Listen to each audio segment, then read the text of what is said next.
What's up, B2? Capital G here. Got an Aromage duel for you guys to check out that is actually nuts. I just watched this duel a couple of times and I was like, whoa, it definitely impressed me. And, I've been on the record. I said that Aromages are possibly the worst archetype from the entire Arc V era. Maybe you could say that Digibugs are up there or Chemi Critters, but I thought that it was in consideration for one of the worst archetypes. But man, I have to say, Aromatherapy Jasmine, the Link monster that we still do not have in the TCG, that card makes this deck so much better. Let me see if I can actually find it. What it does for this archetype is actually ridiculous. And some of the cool things about Aromages is that Jasmine, which this is kind of like the Link version of, but the little Jasmine, the regular version of Jasmine, it's not a hard once per turn on the draw effect, which is amazing because if you can get multiple Jasmines on the field, you can draw a ton of cards during either player's turn because you can actually use the hand trap. Oh my goodness, I'm forgetting what the hand trap is.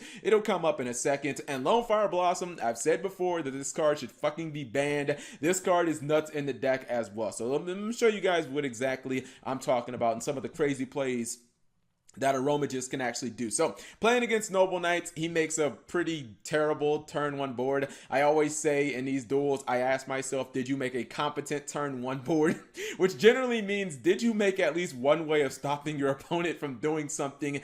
He didn't really do that. He just summoned Isolde and then some other random Noble Knight that, doesn't really do anything. Anyways, Lone Fire Blossom is the first card, and this is going to show you how ridiculous Lone Fire is. This is like old 5 these days, Lone Fire, Lone Fire, Lone Fire. You get to finally your monster.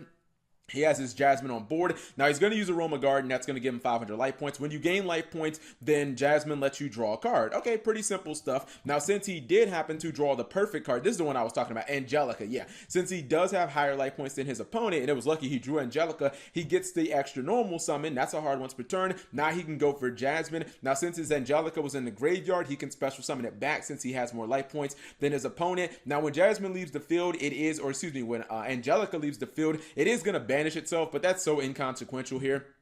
He's going to launch Angelica. He's going to get another copy of Jasmine. Then he's going to play Poison of the Old Man, and he's not even in time. My man is trolling, and that's going to give him, actually a search of Angelica, and it's going to give him a draw. So that draw was pretty good because now he has Soul Charge online, and he was able to get himself another copy of Angelica. The search came from Jasmine, the Link version of Jasmine. The non-Link version of Jasmine just gets you draws, and then the Link version of Jasmine lets you add plant monsters straight from your deck to your hand. Yeah, usually you want to get Angelica because it's a way of gaining life points during both players' turns. Now look at his board. Obviously, 3 Lone Fire Blossoms is nuts. He could actually go for a Quasar play here if he wanted to.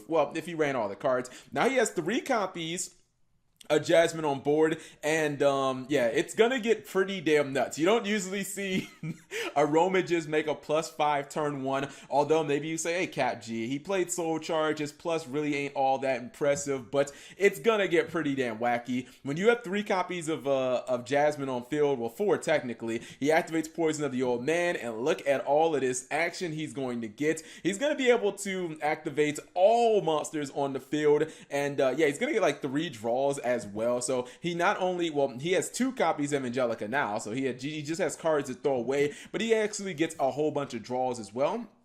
His opponent's going to get hit with that lost win when he tries to make Custodin. He is going to go for Artorias, but I feel like it's just not going to get where he needs to go. He has too many monsters on the field to deal with. He does get rid of Jasmine and he gets rid of Rosemary. It's fine because he didn't get rid of the real problem. He didn't get rid of the little Jasmines, and watch again, he's going to gain 500 life points. 1, 2, 3. He's going to draw 3 more cards, and he's going to put Artorias in defense mode. I feel like I'm mispronouncing that. I probably am. Now he has the Mech Knight engine, and I was like, okay, now he actually has some offense, because I was like, yo, where's the offense going to come from? And Aroma Garden does give all your monsters 500 attack, so it makes your monsters a little more powerful. He has more cards because there were 2 cards in that column. Now he's able to get rid of everything. Well, he's able to get rid of Isolde, and I believe he's going to draw 3 more cards here. No. This is the troll part.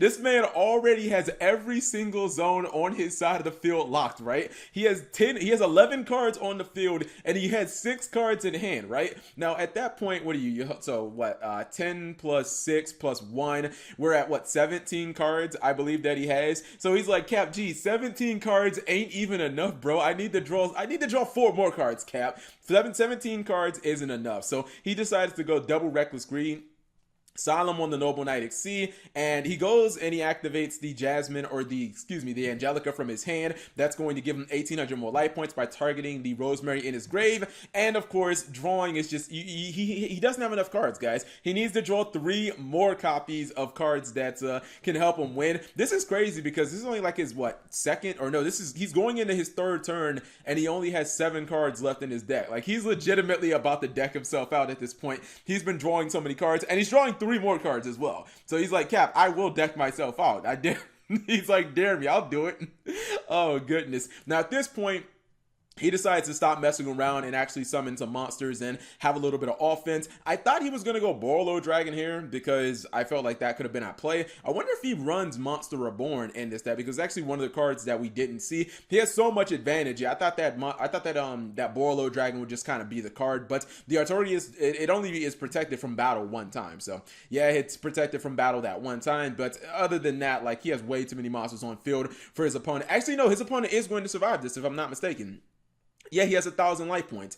And I think because he has so many cards in his hand, he's going to have to discard like 3 or 4 in the end phase. So at this point, he still has a ridiculous amount of an advantage. And I believe he has a Solemn Strike down here for when his opponent actually tries to do anything Exceed base. He has a Solemn Judgment and a Lost Wind. So I just don't see how you're going to be able to play around all of this unless you had Wing Dragon around Spirit Mode, which still wouldn't work because you'd still leave him with some monsters on field. So he does Exceed Summon, he falls in the Warning, and then he scoops it up knowing, okay, there's no way that I'm going to live through next turn. But I was quite impressed by this. I was like, whoa. Aroma just gets so much better with Aromatherapy Jasmine when that card does come out to the TC. Unless Lone Fire gets banned. If Lone Fire gets banned by the time that we get Aromatherapy Jasmine, that'll be a shame. But I'm going to pause right quick. I'm going to show you guys what the deck looks like because I'm pretty sure that there will be some people who wanted to know what that is. Okay, so this is what the deck looks like on paper. I actually have to say, I really like the Mech Knight's inclusion in this deck because Aromas have always had the ability to get, you know, a couple of small monsters on field, maybe be able to draw some cards. But the thing that they've always been lacking, in my opinion, is offense. This deck really doesn't have a lot of big beaters.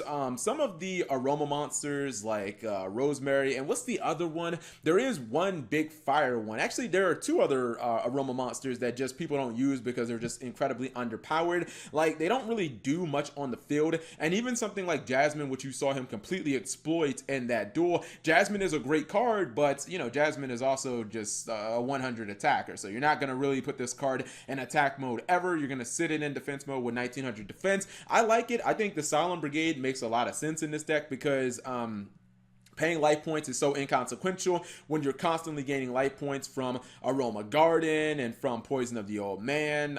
Humid Winds also can give you life points as well. So I feel like the Mech Knights give the deck basically offense. And I think the card that really ties everything together was Aromatherapy Jasmine, because before, honestly, I felt like Aroma just didn't really have a win condition. I think that's another reason why he's running Scapegoat in there, is because Scapegoat is, you know, it's instant offense in one card.